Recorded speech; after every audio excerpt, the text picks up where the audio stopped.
ఓం శ్రీమాత్రే నమః. అందరికీ నమస్తే అండి. ఈరోజు వీడియో వినాయక చవితి గురించి.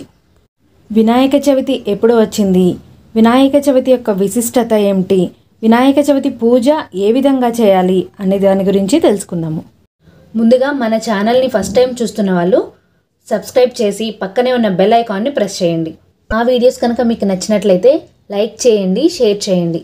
2024వ సంవత్సరం వినాయక చవితి ఎప్పుడు వస్తుంది అంటే శ్రీ క్రోధినామ సంవత్సరం దక్షిణాయనం వర్ష ఋతువు భాద్రపద మాసం శుక్లపక్షం చవితి తిథి సెప్టెంబర్ 6, 2024 శుక్రవారం ఉదయం 11:43 ప్రారంభమై సెప్టెంబర్ 7, 2024 శనివారం మధ్యాహ్నం 1:41 వరకు ఉంటుంది. మనకి నిర్ణయ సింధు ప్రకారం చవితి తిథి మధ్యాహ్న సమయానికి ఉండాలి. చవితి తిథి మధ్యాహ్న సమయానికి ఉన్న రోజున మనం వినాయక చవితిగా జరుపుకుంటాము. సెప్టెంబర్ 7వ తారీఖు శనివారం రోజున చవితి తిథి మధ్యాహ్న సమయానికి ఉంది కనుక ఆ రోజునే మనం వినాయక చవితిని జరుపుకోవాలి.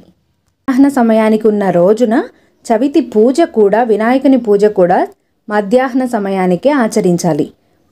ఇక కొందరైతే వినాయకుని పూజ నవరాత్రులు కూడా సాయంత్రం పూటే నిర్వహిస్తారండి. అది కూడా కరెక్ట్ కాదు. స్వామివారికి 2 పూటల కూడా నివేదన, మీకు వీలుంటే 3 పూటల నివేదన చేయాలి, హారతి ఇవ్వాలి. లేదు కుదరని వారు ఉదయము సాయంత్రము పూజ చేయవచ్చు.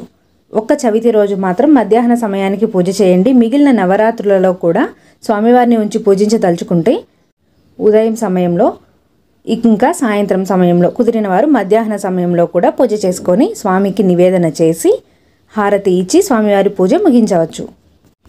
ఇదండి ఈరోజు వీడియో. మరొక వీడియోతో మళ్ళీ కలుద్దాం. నమస్తే అండి.